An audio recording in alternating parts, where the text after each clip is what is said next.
Hello, everybody, and welcome back to part 2 of 2 of Solidarity Not Charity, written by Dean Spade, read by Naomi Kirst-Schultz.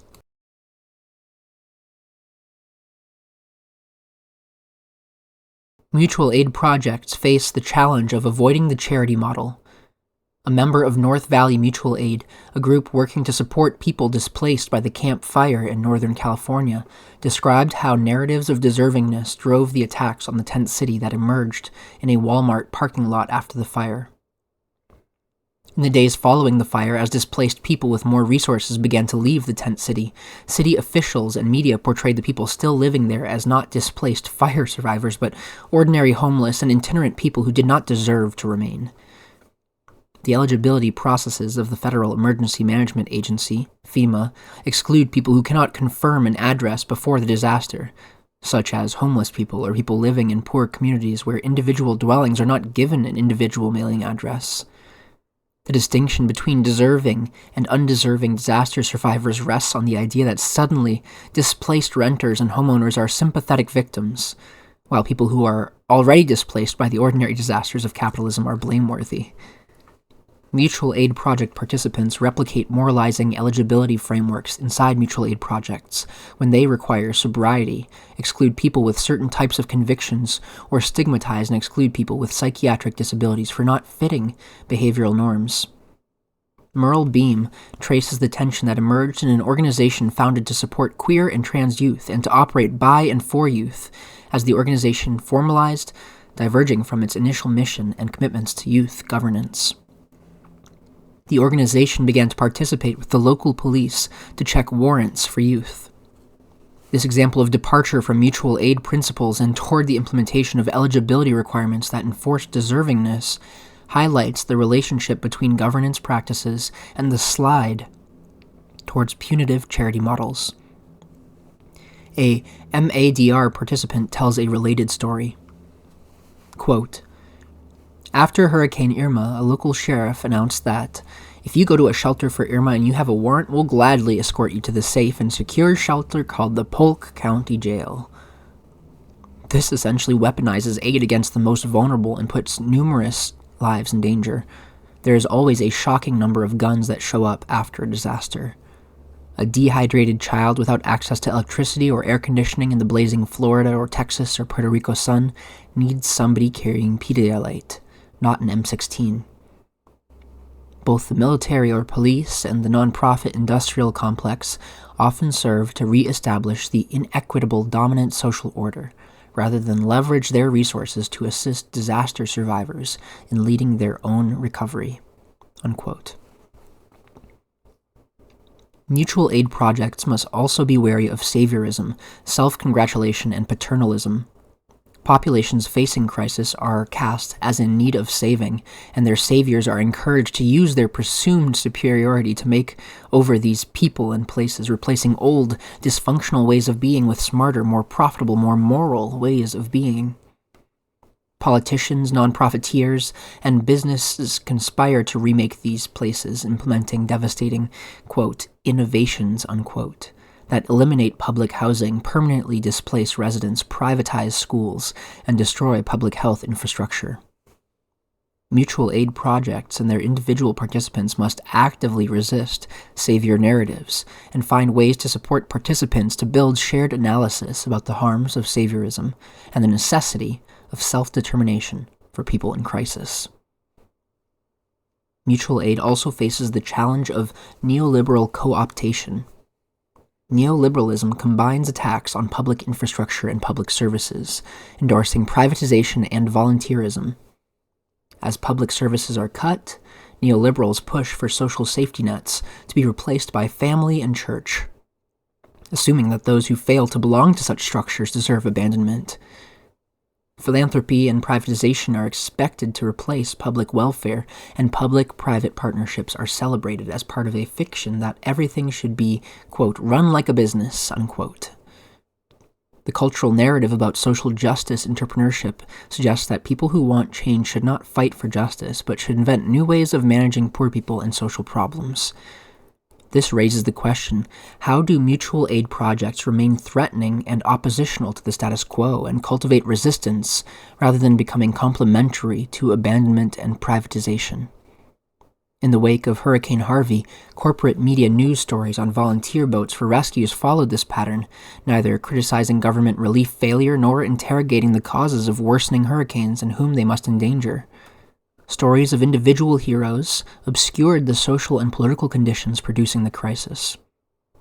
This danger of becoming a complementary structure to harmful systems pervades debates about restorative justice programs and other alternatives to incarceration.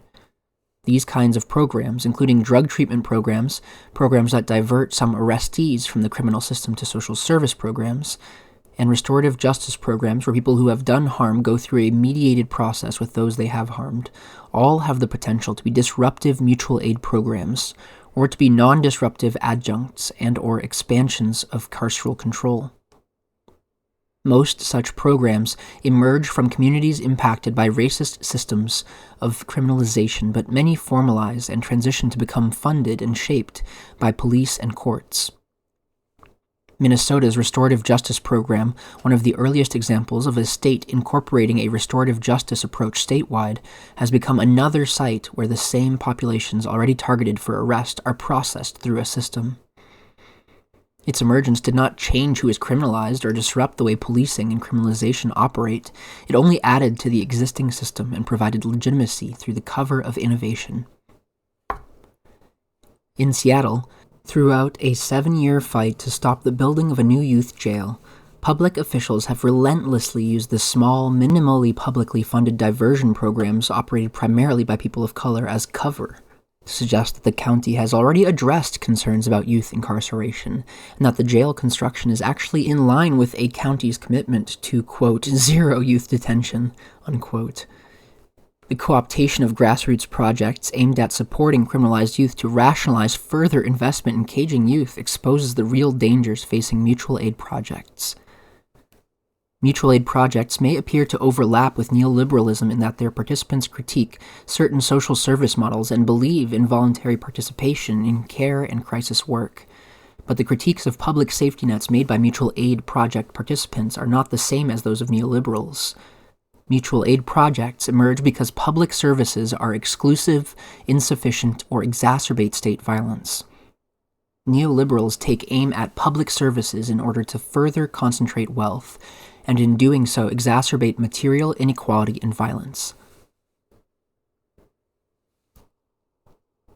The difference is visible comparing the trend of privatization of fire services to the work of the Oakland Power Projects, OPP, which seeks to build an alternative to calling 911. Increasingly, public firefighting services are inadequate and also face cuts. Meanwhile, the private firefighting business is growing, with wealthy homeowners paying insurers who come to seal their homes, spray fire retardants on the premises, and put owners in 5-star hotels, while less affluent people struggle in shelters and fight FEMA for basic benefits. The shift toward eroding public firefighting and creating private, exclusive, profit-generating fire services typifies the neoliberal attack on public services that exacerbates the harms of fire and the concentration of wealth. The OPP's critique of public emergency services and efforts to create an alternative differ in origins, aim, impact, and implementation. OPP emerged out of anti-police and anti-prison movement organizations that observed that when people call 911 for emergency medical help, the police come along, endangering people who called for help.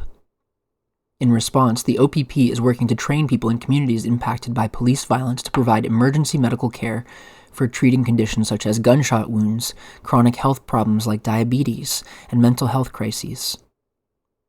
This strategy is part of broader work to dismantle policing and criminalization, and it works to both meet immediate needs and mobilize people to participate in building an alternative infrastructure for crisis response that is controlled by people with shared commitments to ending racist police violence and medical neglect.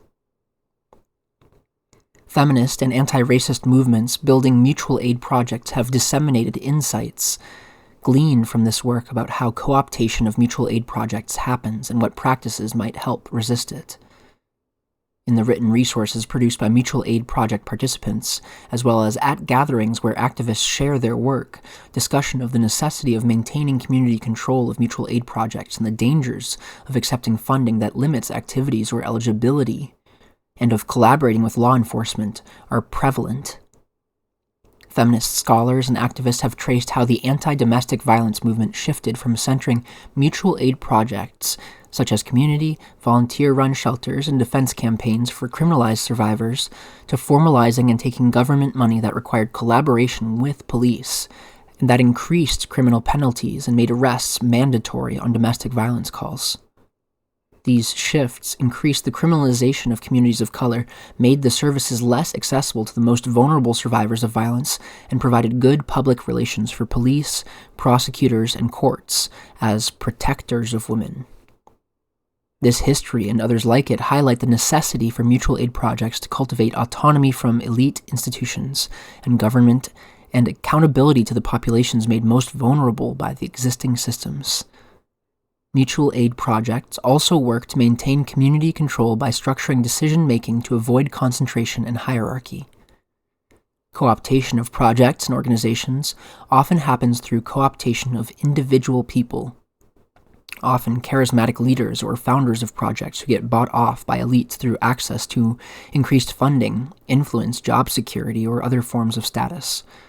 When one or a small number of people have the power to shift the direction of a project, it can be hard to resist the incentives that come with co-optation.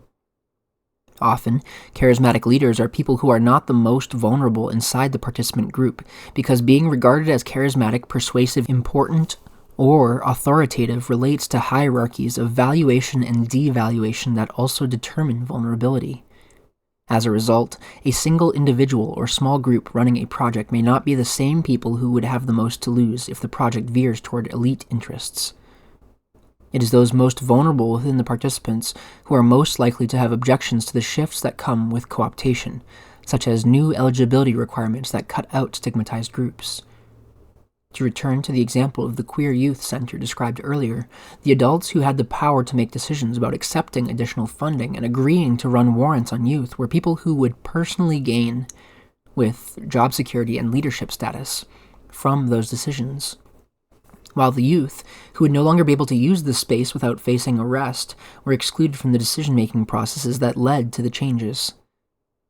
Given these dynamics, many mutual aid organizations work to create horizontal, participatory decision-making processes and to utilize consensus decision-making to cultivate meaningful collective control and prevent co-optation. Relatedly, some establish explicit criteria or guidelines about making sure certain perspectives that are often left out or marginalized are heard, including by agreeing that decisions that break down around identity lines will be re-evaluated to assess alignment with the group's transformative principles.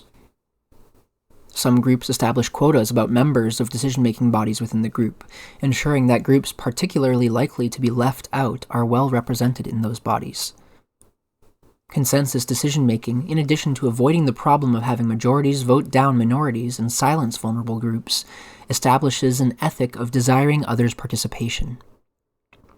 Decision-making systems focused on competition, on getting my idea to be the one that wins, cultivate disinterest in other people's participation.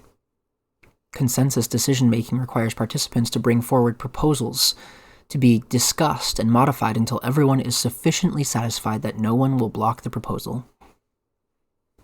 This means participants get to practice wanting to hear people's concerns and their creative approaches to resolving them and not needing the group's decision to be exactly what any one individual wants. If the goal of our movements is to mobilize tens of millions of people, we need to become people who genuinely want others' participation, even when others bring different ideas or disagree with us. Most people will not stay and commit to intense unpaid work if they get little say in shaping that work. We need ways of practicing wanting one another present and participating, not just going along with what one charismatic or authoritative person says. Most people have not gotten to practice this since the institutions that run our lives, like schools, jobs, and governments, are hierarchical. Instead, we get a lot of practice either going along or trying to be the dominant person or people. MADR says, quote, "We all have something to offer," unquote. This is a radical idea in a world where help is professionalized and most people are supposed to stay home and passively consume and occasionally make a donation to a nonprofit or volunteer at a soup kitchen on Thanksgiving. To argue that in the context of crisis, everyone has something to offer, that we are all valuable, and we can work to include us all is a significant intervention on the disposability most of us are taught to practice towards one another, and the passivity we are encouraged to feel about direct engagement to remake the world. MADR offers the slogan, quote, "No masters, no flakes," unquote. This simultaneous rejection of hierarchies inside the organizing and commitment to build accountability based on shared values asks participants to keep showing up and working together, not because a boss is making you, but because you are working together on something that matters. Conflict is part of all groups and relationships, so mutual aid projects need methods for addressing conflict. Working and living inside hierarchies de-skills us for dealing with conflict. We are taught to either dominate others and be numb to the impact of our domination on them, or submit with a smile and be numb to our own experiences of domination in order to get by. We learn that giving direct feedback is risky and that we should either suppress our concerns or find sideways methods to manipulate situations and get what we want. We are trained to seek external validation, especially from people in authority, and often have minimal skills for hearing critical feedback, considering it, and acting on what is useful. To survive our various social positions, we internalize specific instructions about when and how to numb our feelings and perceptions, avoid giving feedback, disappear, defend, demand appeasement, or appease. As a result, we are mostly unprepared to engage with conflict in generative ways and instead tend to avoid it until it explodes or relationships disappear. Mutual aid organizations often work to build shared analysis and practices that recognize and address racism, ableism, sexism, classism, and other systems of meaning and control that produce harm between participants and structure interactions in order to be better prepared to address conflict. Some provide skills-building activities for giving and receiving direct feedback and avoiding gossip, ensuring that organizations have a clear approach to decision-making and that participants understand it can prevent conflicts that tear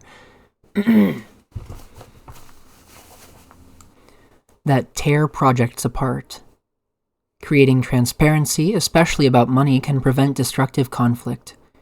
Using transformative justice and mediation frameworks for addressing conflict and harm between participants can help address immediate crises and build skills for preventing and addressing harm in the future.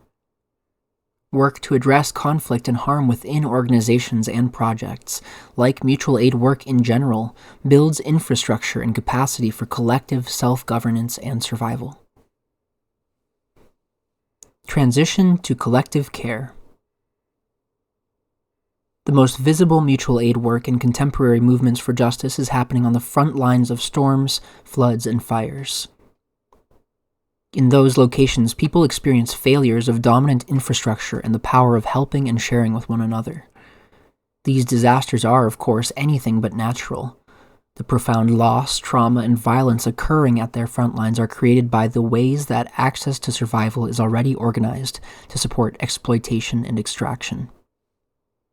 MADR writes, quote, "Neoliberal capitalism and colonization is daily disaster, the meaningless drudgery of the work, the loss of authentic social relationships, the destruction of the water, the air, and everything we need to survive. Even though a hurricane or a fire or a flood is immensely devastating, it also, in a sense, washes away the unnameable disaster that is everyday life under neoliberal capitalism. Without the coercion from above, most disaster survivors default back to meaningful relationships based on mutual aid. After the 1906 San Francisco earthquake, Dorothy Day said, quote, "While the crisis lasted, people loved one another," unquote. We want that love to last. We want to stretch out these temporary autonomous zones where people are able to share goods and services with each other freely, where we reimagine new social relationships outside of the dictates of the market, where we work for something real and build something together. Unquote. MADR's understanding of disaster relief as a moment of production of new social relations is actually not entirely different from that of disaster capitalists who seek to remake populations and regions in crisis according to neoliberal imperatives. We might understand mutual aid projects as frontline work in a war over who will control social relations, and how survival will be reproduced, especially in the face of worsening crises.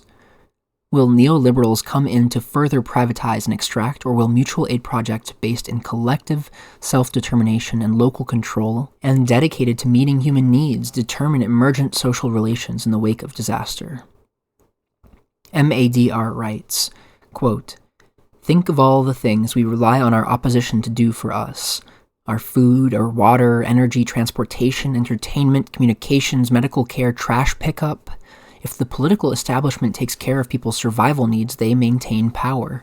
But due to capitalism eating itself, the political establishment seems increasingly disinterested and unable to meet those needs. If instead corporations or fascists meet people's needs, people will probably look to them for leadership. But if grassroots movements for collective liberation facilitate the people's ability to meet their own needs, the better world we dream of very well may become a reality." Unquote.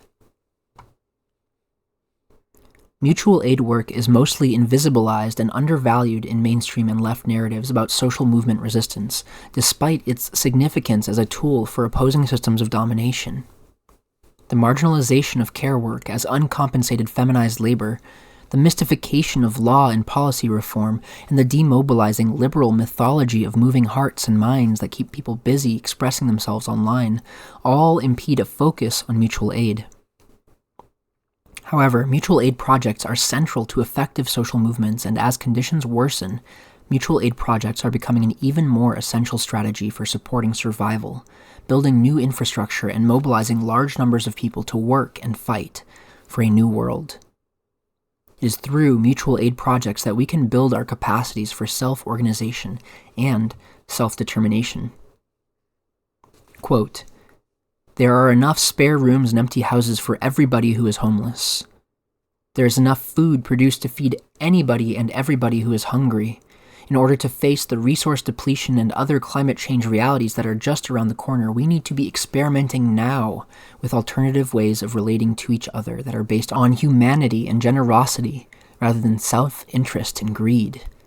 It is imperative for our collective survival." Unquote. This has been part 2 of Solidarity Not Charity, written by Dean Spade, read by Naomi Kirst-Schultz. Thanks for reading along with me.